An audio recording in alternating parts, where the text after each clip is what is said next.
Terry Crews, o eterno Julius de Todo Mundo Odeia o Chris, um dos atores mais engraçados de Hollywood e sem dúvida o mais carismático, ao participar do podcast O Diário de um CEO, Terry fala sobre o vício que tinha desde a infância, a pornografia. Esse é mais um corte traduzido, espero muito que você curta. Se você curtiu, deixa o like e se inscreve no canal. Valeu e até o próximo vídeo.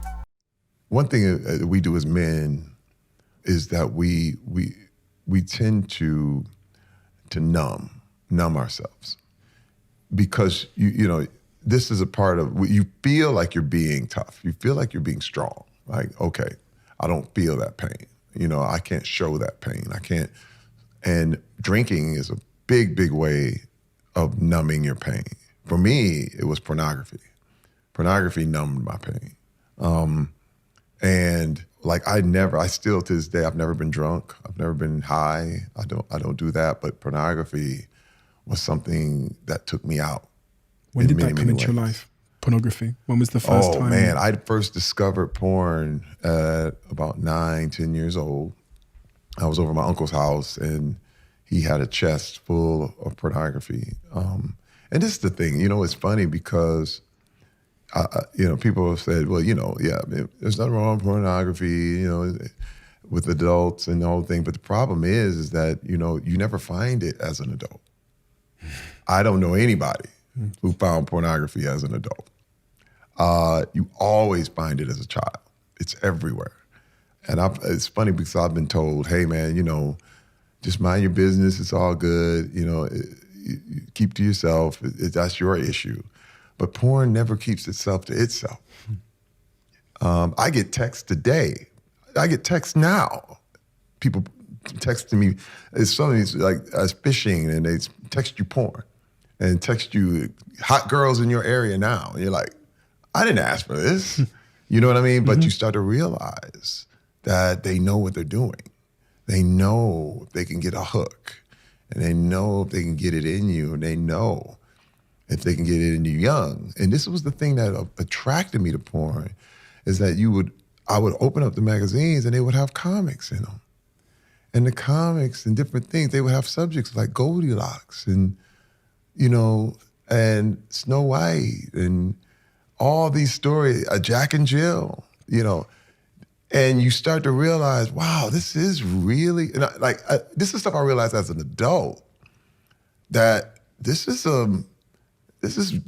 wired. They're wired to get you young, you know what I mean? And to stay in there because they know it'll never go away, you know? And that was what attracted me. And again, I didn't even know what sex was. But man, all I knew is when I opened that magazine and saw those ladies in that magazine and how beautiful they were, all my problems were gone. Like, it was numb. Like, I didn't know anything about violence, about where I was. It was just like, I could zone away and every problem was disappear. And I had to have it. Like, when things got stressful, I'll never forget, because again, and here's another thing, because you're in a religious household, so you know you're doing wrong. You know, it was like, oh, that's bad, you know. But this was also a time when pornography was in the grocery store. And it wasn't seen as something, it was just kind of like, there we go. And I remember telling my mom, I'm gonna go in the store and get some milk.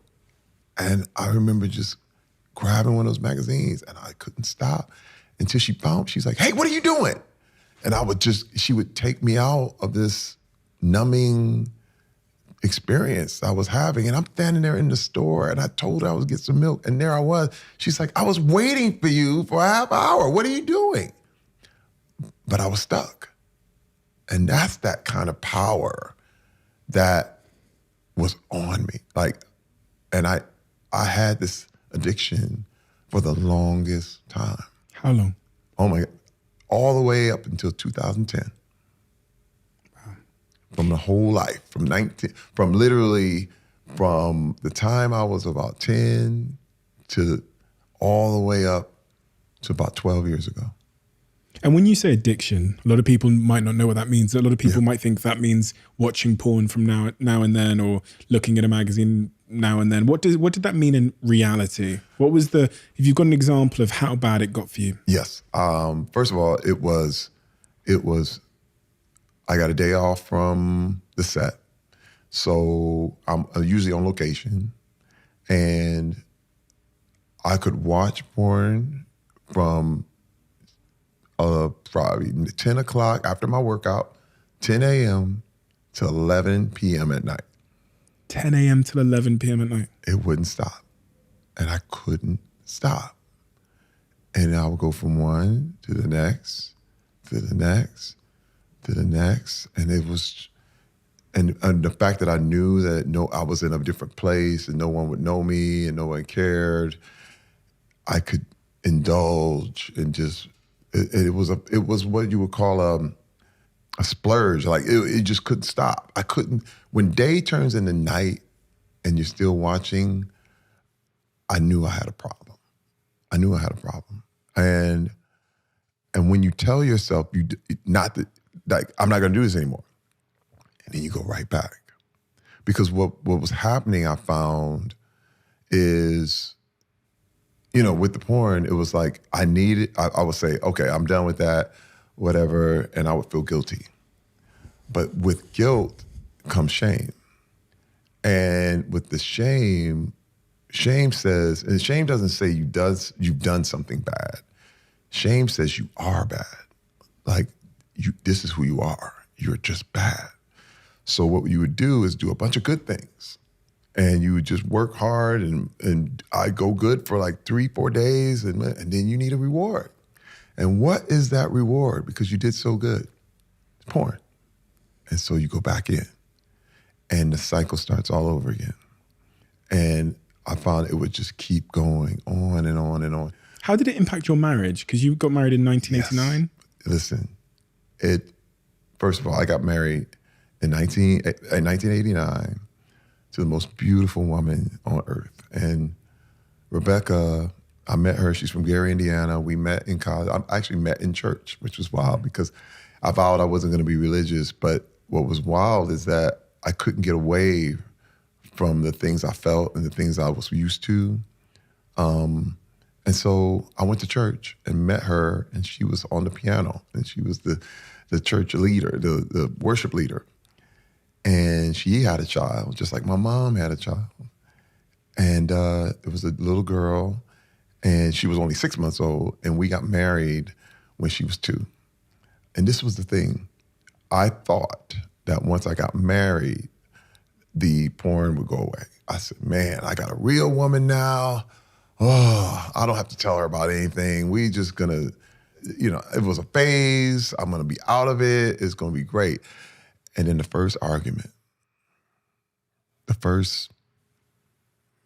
well, do you feel like it? No, I don't feel like it tonight. Okay, I'll be right back. Oh, the first sexual conflict. Right. I'm going out to get pornography. And I thought it was going to be my answer to what it was, but I realized it didn't, and I decided that was going to be my secret. And then you develop a thing where you think, if you're in secret, everybody's in secret. Like, I'm sure, this is just the way everybody is, It wasn't until I got into therapy that I realized, I said, no, not everybody's like that, Terry. I was like, wait, what do you mean? Like, you don't do that? It was a surprise to me. But it was no different than any other thing that would numb you, be it alcohol, be it drugs. And this is the thing too, what I learned, what I thought was awesome was the 12-step program. 12 steps, it was really established by Alcoholics Anonymous, but it works for basically a lot of different addictions. I mean, and starting with the Serenity Prayer, which is, God help me accept the things that I cannot change, and the courage to change the things I can, and the wisdom to know the difference. Well, the thing is that what I had got backward in my whole life was that I was trying to change things I couldn't change at all. And the things that I could, I felt I was powerless. So if you have those things backwards, it's not wisdom, And what was so unbelievable to me, I just remember, because the wake-up call of all wake-up calls was what we call D-Day around our house. And it was February 2010. And my wife was basically, over the years, she was always suspicious. But what had happened is 10 years earlier, basically in 2000, I had went to a massage parlor and got a hand job and cheated on her. And man, I vowed that I would never tell a soul. Like, I was so hurt. I couldn't believe I did that. Like, you think I can only do this and that, it's going to stop here. But it just fueled the want for more. And I actually crossed the line. And when I crossed that line, I couldn't believe I did that. And I said, I'm going to go to my grave with this. I said, no one's ever going to know. And that's just the way it's going to be.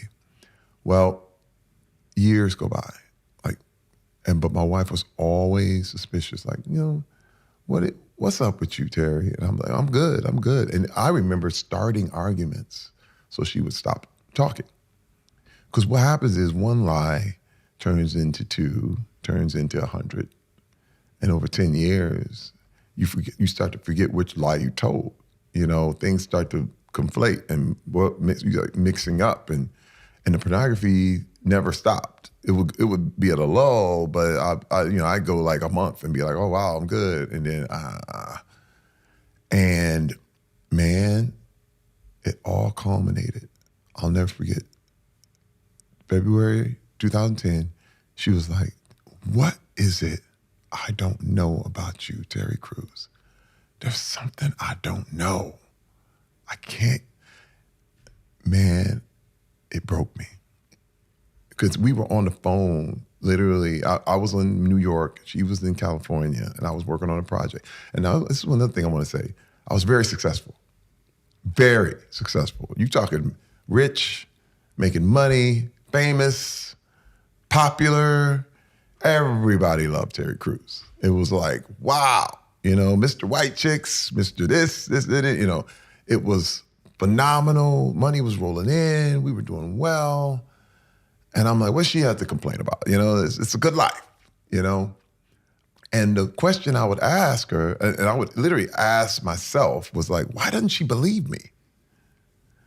When the question I should have been asking is, why am I lying?